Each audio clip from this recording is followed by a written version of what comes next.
We're going to conclude chapter 5 of Ezra this week. We're going to get well into chapter 6.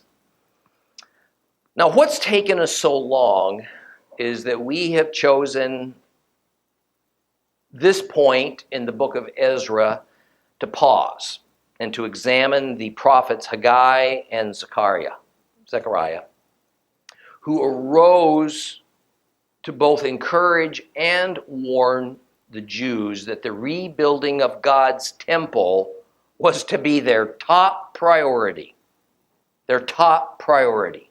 Open your Bibles to Ezra chapter 5. Ezra chapter 5. If you have a complete Jewish Bible, it is page 1123. 1123.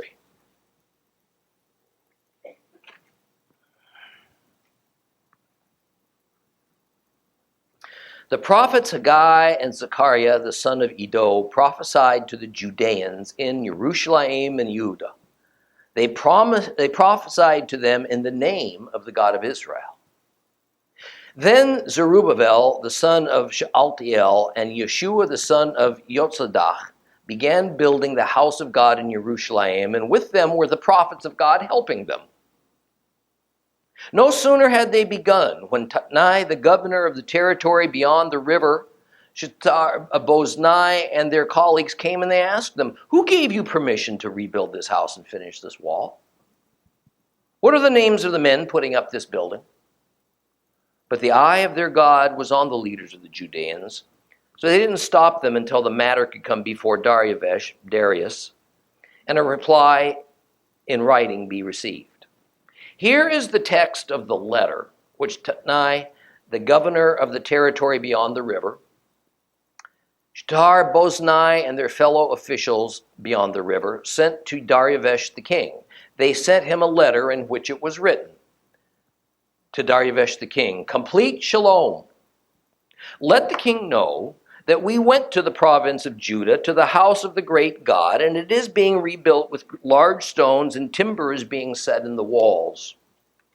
This work is being done energetically. It is making good progress under the direction of their leaders, and we ask them, who gave you permission to rebuild this house and finish this wall? We also asked them their names, so that we could write you the names of the men in charge of them. And they gave us this answer. We are the servants of the God of heaven and earth. We are rebuilding the house that was built many years ago, built and finished by a great king of Israel. But because our ancestors provoked the God of heaven, he handed them over to Nebuchadnezzar, king of Babel, the Kasdim.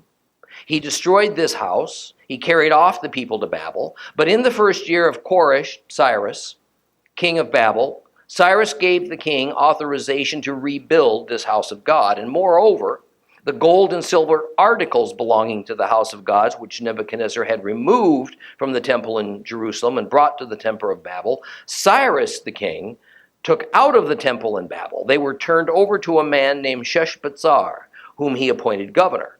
And he said to him, "Take these articles, go, put them in the temple in Jerusalem, and let the house of God be rebuilt on its original site." So this same Sheshbazzar came and laid the foundations of the house of God in Jerusalem. It has been under construction ever since, and it isn't finished yet. Now, therefore, if it seems good to the king, let a search be made in the royal treasury there in Babel to determine whether a decree was issued by Koresh the king to rebuild this house of God in Jerusalem, and let the king send us his decision concerning this matter. About 520 BC, some 35 years or so after a group of a few thousand exiled Jews found their way back to Judah, verse 1 tells us that Haggai and Zechariah prophesied to the Judahites in the name of the God of Israel. This is just another way of saying that these two men were not merely zealous Jews who took it upon themselves to make fiery speeches in order to get the temple reconstruction going. They were sent by God with God's message to get back to work. The result of their prophetic utterances is stated in verse 2. The Jewish governor of Judah, Zerubbabel, the high priest, Yeshua, took the Lord's messages to heart, and despite all the political pressure and the outright threats, mostly from the Sumerians, they organized the people. They restarted the stalled building project. Now, working alongside them were Haggai and Zechariah. The prophets didn't just speak their piece and then disappear to leave the hard work to others. Now, it's not too hard to imagine that the Sumerians didn't just roll over and play dead upon this latest attempt to complete the temple. No doubt they redoubled their efforts to discourage the Jews when they saw these workmen show up. So Haggai and Zechariah needed to stick around to constantly remind these harassed Jews why it was that the temple was so important. And let's revisit momentarily just why a new temple was so important. It's because it was important to God. Jehovah had suspended his relationship with Judah some 70 years earlier when after decades of unfaithfulness by his chosen people, some cosmic line in the sand was crossed. And he decided enough was enough. And as punishment, the Lord put the geopolitical circumstances together, and he laid an unction upon the ambitious Nebuchadnezzar of Babylon to come and conquer Judah and to haul off the Jews to Babylon. However, God also promised that after 70 years of exile, the Jews' punishment would be over, he'd return them to their homeland, and he would reinstate his fellowship with them. The meeting point of this renewed fellowship between the Jews and their God was the temple in Jerusalem. Until the temple was rebuilt, the fellowship could not happen. In fact, the Lord saw the act of rebuilding the temple as tangible proof that the Jews had turned back to him. And for political reasons, up to now, the Jews had decided against rebuilding the temple. Now, this lack of interest in rebuilding his house indicated to God that they were not sincere in their desire to reestablish their relationship with him, because the God principle of how this renewal of relationship could take place was clearly stated and established by Zechariah. In Zechariah 1:3, we read, "Therefore tell them that Adonai Zebaoth says this, 'Return to me,' says Adonai Zebaoth, 'and I'll return to you,'" says Adonai Zebaoth. "Return to me, and I'll return to you." I want to put that in the typical covenant protocol that is expressed in the covenant of Moses. If you return to me, then I'll return to you. God's renewed fellowship was conditional. No doubt the Jews were a little bit shocked to hear Zechariah utter those words, because they felt they'd already returned to God. After all, they traveled all the way from Babylon to Jerusalem, enduring about 4 months of arduous traveling conditions with the strongest inner desire to rebuild the temple and to reestablish Torah observance. So, embedded in this short verse, there is yet another God principle revealed. True repentance must always be proved by our actions. It must be proved by our deeds, by our behavior. Otherwise, God counts it as no repentance at all. Showing up isn't enough. Making fine speeches isn't enough. Being zealous in your heart, it's not enough. Planning, preparation to do what God has assigned us to do, it's not enough. Doing what God has assigned us to do is what the Lord demands of us. And that doing could be inconvenient, uncomfortable, outright perilous. It may not make us many friends. In fact, it may alienate us from some of the friends that we've had. And make no mistake, doing God's will isn't a guarantee of success. At least success is defined from an earthly standpoint. Any dedicated athlete can tell you that using every last ounce of their gifts, training until it aches, having the right frame of mind, getting the best trainer and coach doesn't guarantee success. Rather, there is yet another God principle that governs our efforts. Obey God. Do the best you can as it seems you are directed to do, and let the chips fall where they may. The outcome is in God's hands, not ours. Now, I don't know about you, but that might be the God principle that I struggle with the most. For me, success is nothing less than tangible, visible victory. Success is winning. Success is accomplishing that which I planned and then set out to do. Nothing is harder, believe me, for my temperament, for my personality, than to do what I am convinced the Lord wants of me and to not reach what I see as the goal. Disappointment and frustration set in, and I have to work pretty hard to reconcile my definition of success with the Lord's. I have to yield to the reality that whatever I have done is just a piece in a much larger divine puzzle that might not be visible or even fully assembled for many years, perhaps not even in my lifetime. And a deep personal flaw is that I don't easily surrender. In fact, a long time ago, I'll tell you a little story on myself. A long time ago in my corporate days, at the end of a bit of a testy meeting, a colleague once looked over and angrily said to me, "I sure hope I'm never in a hostage situation with you because you're going to get us both killed."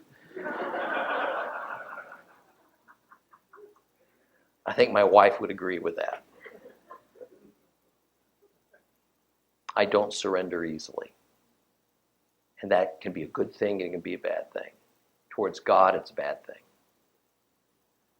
So naturally, verse 3 tells us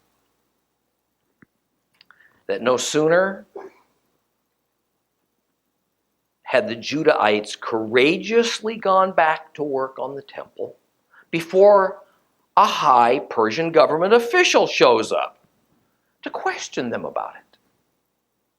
But let's be clear, there's nothing in the text to indicate that this official, Tatnai, called the governor, had any hostile intent towards the Jews. Persian records indicate that actually it was a fellow named Ushtanu who was the governor of the beyond the river province, not Tatnai.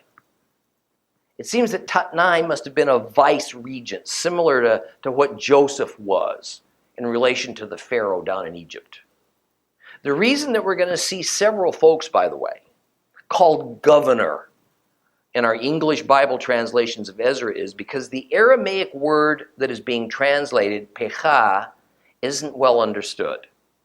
More and more it seems that it must be a broad and flexible term used for a Persian official as opposed to a specific title or a specific office. It seems to indicate any high-level administrator of a district or a province or a large satrapy. So Tatnai must have reported to this Ushtanu. In any case, Tatnai and another Persian official named Shtar Boznai came to Jerusalem for the purpose of investigating this building project. Now, just ask yourself, what might have alerted Tatnai that something nefarious might have been going on in Judah that he personally needed to look into? Must have been the Sumerians, some other opposition group that made an appeal to him. Nevertheless, Tatnai seems to have been thorough and professional in his investigation with no preconceived notions and no hint of bigotry. So his first inquiry is, who gave you permission to build this temple and this wall? Second inquiry, what are the names of the men who are leading this effort? Now, both of these are reasonable questions that any bureaucrat might ask. So verse 5 tells us that whatever Tatnai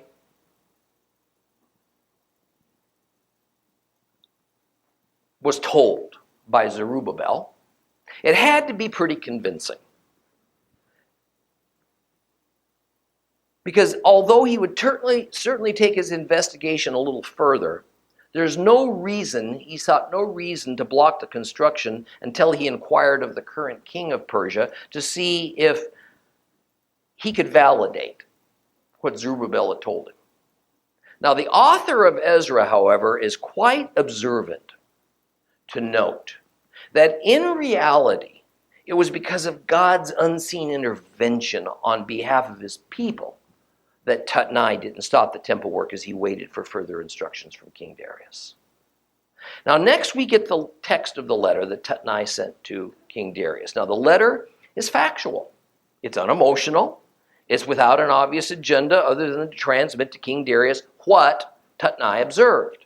And what Tatnai begins with is to assure the king that he went there personally. So what the king is reading isn't secondhand, it's not hearsay.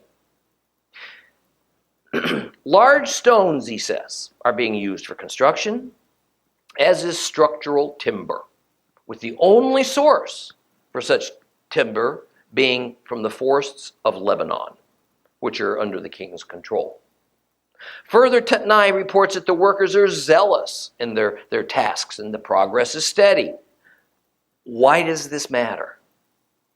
Because regardless of the fact that this is taking place in Judah, and that the temple is for the God of Israel, and that the workers are Jewish, this is Persian territory.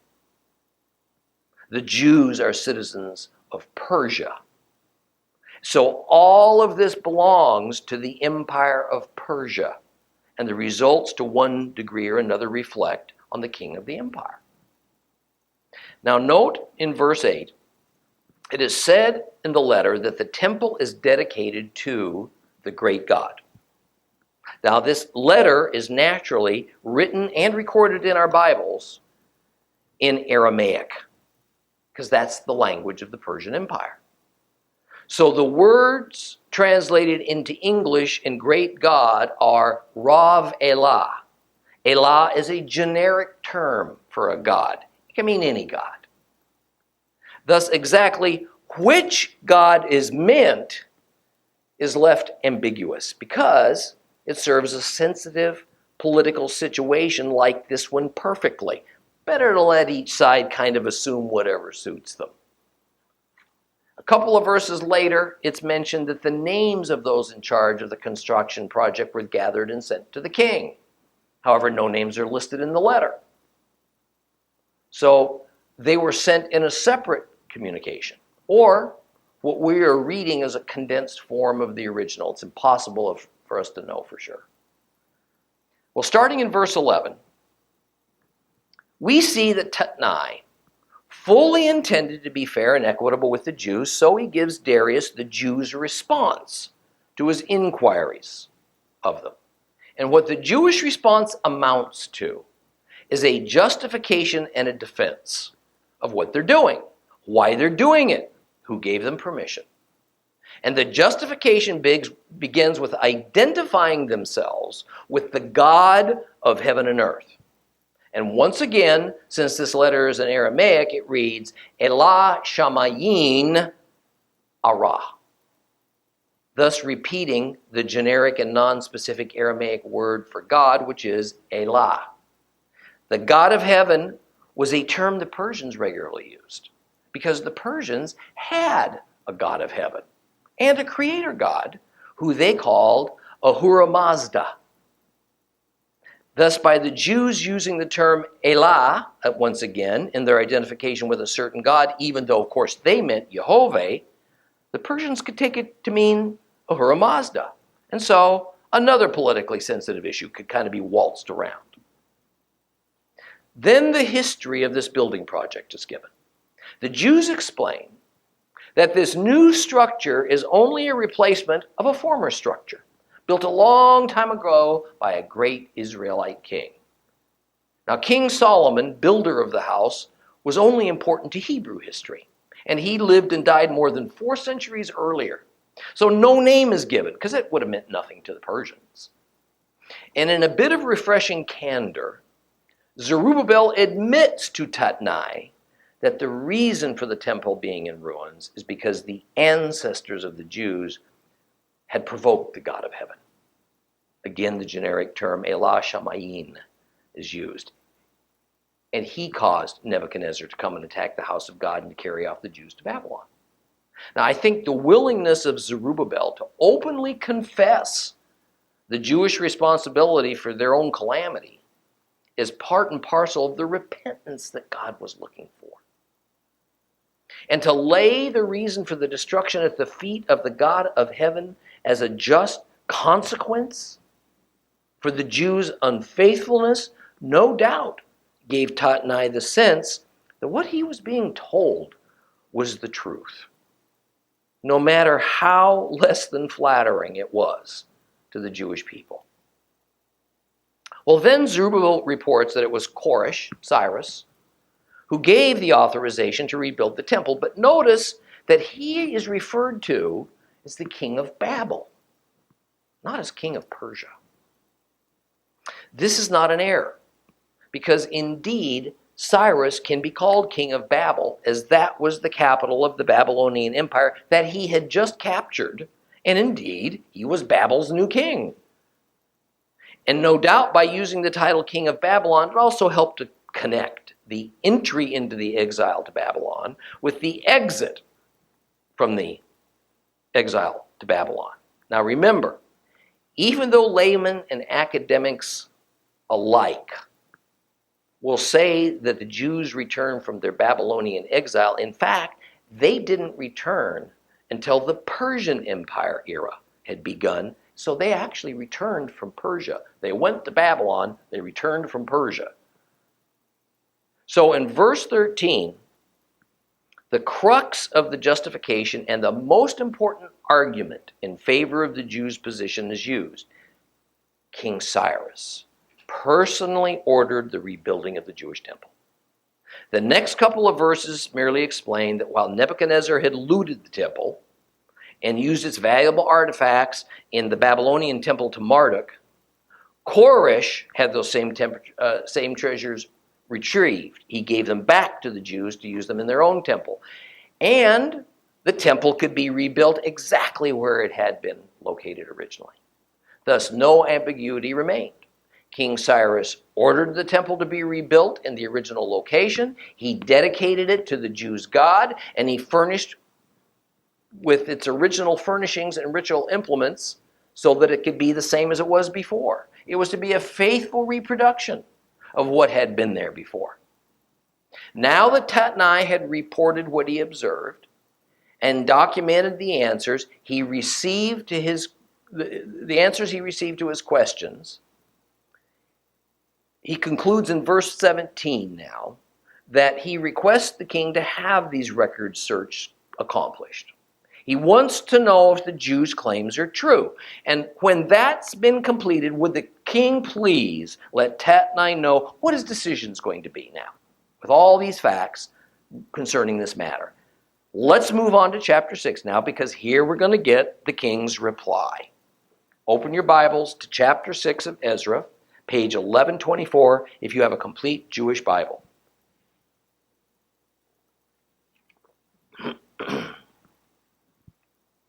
Darius the king issued an order. A search was made in the archives building where treasures were stored in Babel. And there was found at Achmata, in the palace which is in the province of Media, a scroll on which was written the following memorandum.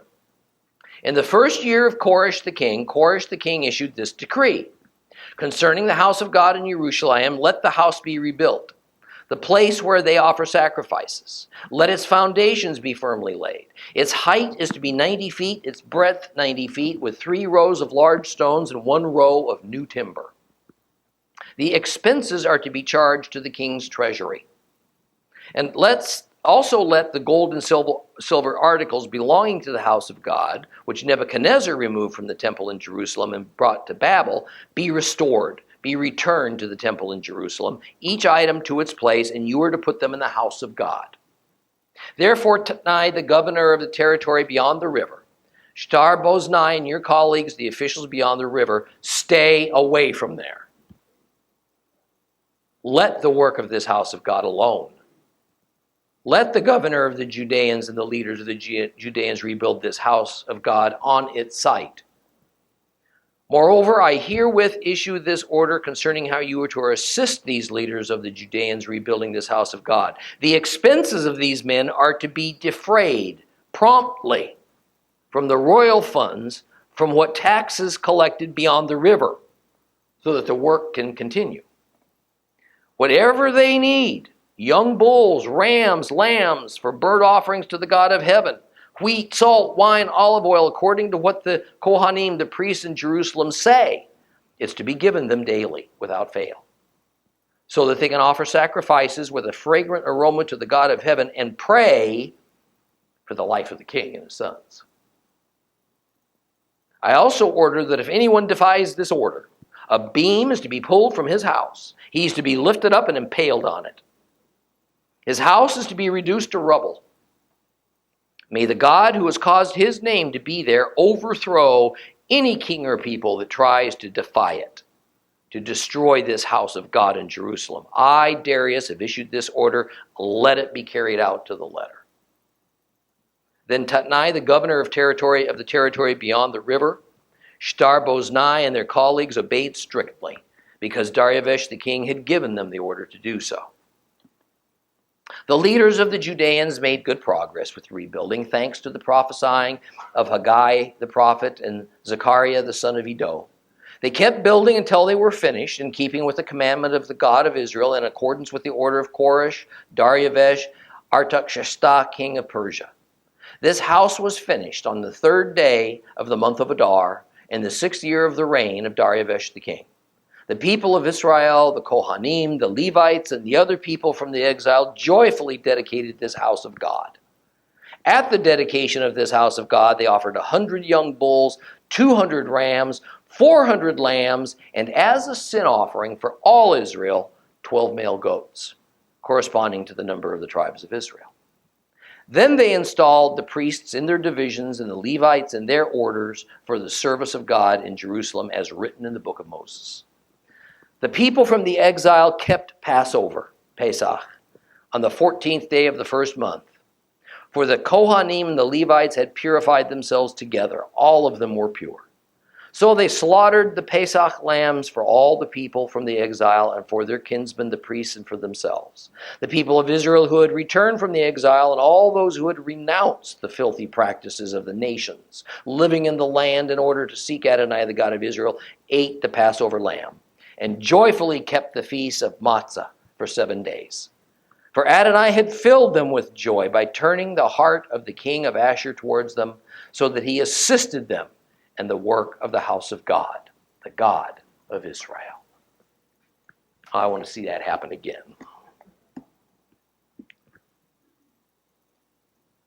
King Darius, being a professional, enlightened king, saw fit to follow through with Tatnai's request. He ordered a record search to begin in Babylon, where no record was found. Then he extended the record search for Cyrus's decree to another record city, and this demonstrates his honest desire to administrate fairly and impartially. Another record city was in the city of Achmetah, also known as Ecbatana, in the kingdom of the Medes. They were the Persians' governing partner of the empire. There were 3 record cities in use by the first several kings of the Persian Empire: Babylon, Ecbatana, and Susa. There were royal capitals established in each of these cities, and the king lived in each one according to the season of the year. The record of Cyrus's decree to rebuild the temple was indeed found at Ecbatana. This was the king's summer palace. Well, starting in verse 3 is the contents of the letter that was sent back to Tatnai. In the first year of King Cyrus, he ordered that the temple be rebuilt in Jerusalem at the place where they offer sacrifices, meaning the altar of burnt offering. And interestingly, even the dimensions of the temple are specified. 90 feet high, 90 feet long, although the proportions as recorded are odd and not those of the original temple. It is said that it must have 3 rows of large stones at its base. Now, large stones were difficult to handle, much more difficult to build with than small stones, but they were infinitely more durable and beautiful. So they were more expensive. In addition, there would be 1 row of new timber, that is referring to the roof rafters, that would span the temple from side to side. Timber was expensive because timber that was of the strength and of the size to be used to carry structural loads, well, that was rare in the Middle East. So why the attention to these dimensions and materials? Verse 4 gives us the answer. Generous King Cyrus ordered that the royal Persian treasury was to pay for the construction, so the general specifications set both the upper and the lower limits for the costs. He had a budget in mind. Then the document states that all the gold and silver articles taken from the temple by Nebuchadnezzar were to be returned to the temple in Jerusalem. So everything that Zerubbabel claimed to Tatnai had been proven to be accurate. Therefore, King Darius instructs Tatnai that the governor and his officials are to stay away from that work site and leave the Jews in peace to build their temple. No interference would be tolerated. But then Tatnai gets a little bit of bad news. It seems as though the money for the project is to come from the taxes collected only from Tatnai's governing district, called Beyond the River. Clever king. See, the king will not be sending any funds from the Persian treasury. The government administration of Beyond the River is to provide the funding. Once again, the king looks magnanimous. He gets all the credit as he spends other people's money for a popular project. Not much has changed in politics since ancient times. Even more, the Beyond the River district is to supply all the animals needed for the daily sacrifices at the temple, as well as the other ritual items needed in large quantities, like salt to absorb blood from the meat, wine, olive oil, and the wheat, no doubt, was to help feed the Levites and the priests. What does the king want in return for all this? He wants the priests of the God of Israel to pray for the life of the king and for his family, especially for his sons, one of which is scheduled to be his successor. And he also, the remainder of his sons will be part of the royal court. In the famous Cyrus cylinder, which you see in the illustration, this famous Cyrus cylinder was a great archaeological find. And in it is recorded this general instruction that is to be followed throughout his empire. And it reads this way: May all the gods whom I've resettled in their sacred cities ask daily Bel and Nebo for a long life for me. To Marduk, my lord, they should say this: Cyrus, the king who worships you, and Cambyses, his son. And it cuts off. In other words, Cyrus had ordered that all the god idols that had been captured by Nebuchadnezzar were to be returned to their various cultures and religions from whence they were taken, so that they could reinstitute their religious cults and worshiped their own gods as they pleased. However, these same religious cults were to add to the worship of their own gods a petition to the Persian gods Bel, Nebo, and Marduk for the sake of the king Cyrus and for his family. So what we should understand from this inscription is something that was a truism for ancient times, even among the Hebrews. They all believed in many gods existing.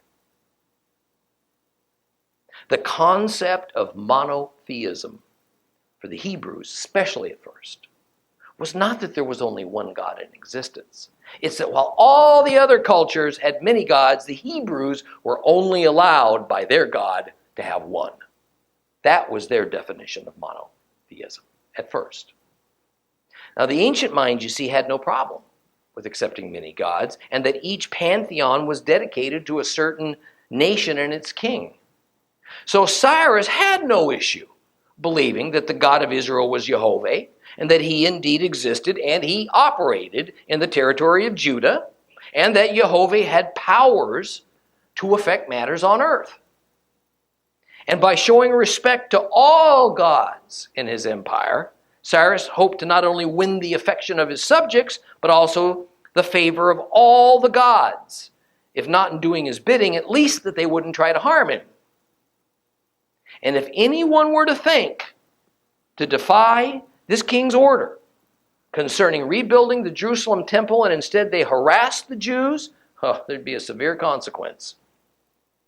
Most Bible versions, including our complete Jewish Bibles, translate verse 11 to say that a wooden beam was to be removed from the house of the person who would violate Darius's order, and that beam should be placed into the ground and then the offender impaled upon it. A couple of versions disagree with this translation because some scholars say this penalty seems a little bit too harsh for the offense. However, in the end, that's no more than a Bible editor's personal opinion. And in fact, impalement was a common punishment for obedience to the king, even if that particular disobedience wouldn't seem to warrant the death penalty. Further, this person's house would then be destroyed. Thus, the consequence would affect the violator's entire household. The king's letter then ends with a curse. And the use of such curses was the norm for the ancient Eastern world. And of course, using the general understanding of how gods operated as his rationale, Darius invokes the God of this temple in Jerusalem as the guarantor of his curse upon anyone who dared to defy his order to leave the Jews in peace to build.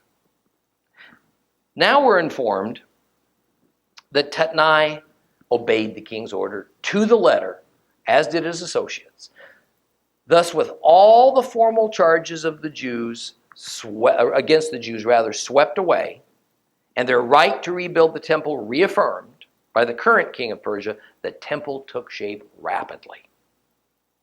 There would be no interruptions until it was finally completed in the 6th year of Darius's reign. The 6th year of Darius's reign would have been 515 BC, or 72 years since the destruction of Solomon's temple.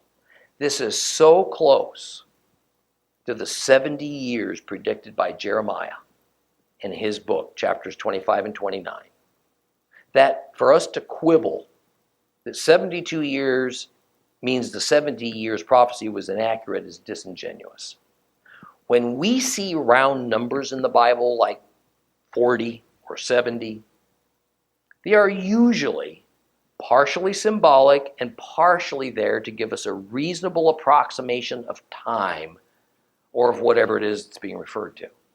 In other words, like of David when it is said that he reigned for 40 years, that's not precisely accurate.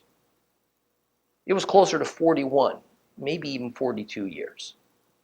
And many academics and liberal and conservatives agree that while these round numbers in Scripture and prophecy at times have been precise, more often not, they are only very close approximations. And part of the reason for using round numbers in prophecy is because surely the Lord knew that when these numbers were first given to his prophets in these ancient cultures, calendars of various societies didn't even agree. Some used lunar months. Some used solar years. Some used just seasons. Some used the reigns of kings. And then there were a couple of other ways to count years employed as well. So to this day, there are many disagreements over how to precisely count years in the Bible. That God said so many years in advance that it was going to be 70 years from the temple's destruction until the new one was built, and that it was 72 years by the modern Gregorian calendar, but may have been exactly 70 years by some calendar of that era, in itself is amazing. And it proves God's mastery over time and history. Well, verses 16 and 17 are interesting in that it helps us to see how the Jews thought of themselves at this time in history in relation to their heritage. And it is that they saw themselves as representing all 12 tribes of Israel.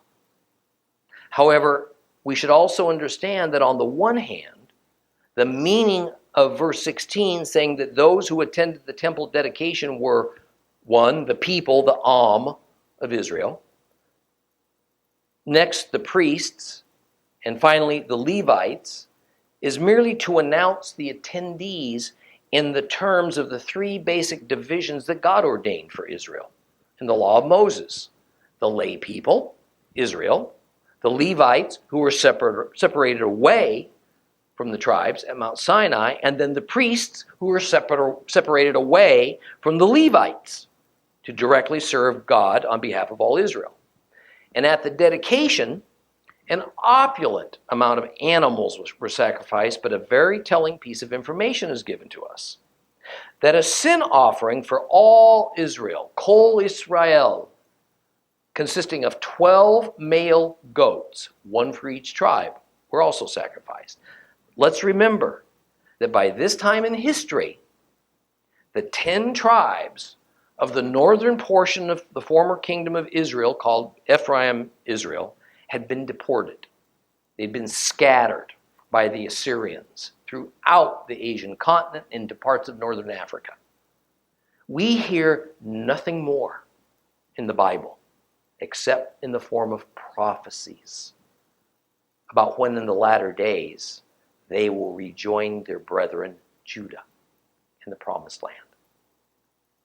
But these are always in the form of messianic prophecies. That is, the return of the 10 tribes is a harbinger of the imminent coming of Messiah. So while I've discussed this with you before, it bears repeating. In modern Judaism, a basic belief is that the modern Jews represent all that's left of Israel, and thus of all 12 tribes. And we see more or less the earliest start of that belief that grew into a tradition right here in Ezra. Yet there is simply no historical or scriptural validation of that belief and tradition. Judah is just one house of Israel. Ephraim Israel is the other house of Israel. And those two houses have not been together. They've not even lived side by side since late in the 8th century BC. But in modern times, since the rebirth of the modern state of Israel in 1948, the Jews have been challenged in this tradition of them being the sole representative of all 12 tribes by the reemergence of many of the so-called 10 lost tribes. And they have demanded their right to live in the promised land as Israelites, but not as Jews, because they thoroughly understand that a Jew represents only the house of Judah. As momentous was the rebuilding of the temple in Ezra's day, it will be all the more so in our day. Because when the sacrifices of dedication to ordain that third temple into service are made on behalf of all 12 tribes of Israel, it'll be because indeed actual representatives of all 12 tribes will be physically present. And this is because many of those 12 tribes have members who have already immigrated back to Israel. Many more are on the way as we speak. What an amazing day in which we live. We'll conclude chapter 6 next time. Please rise.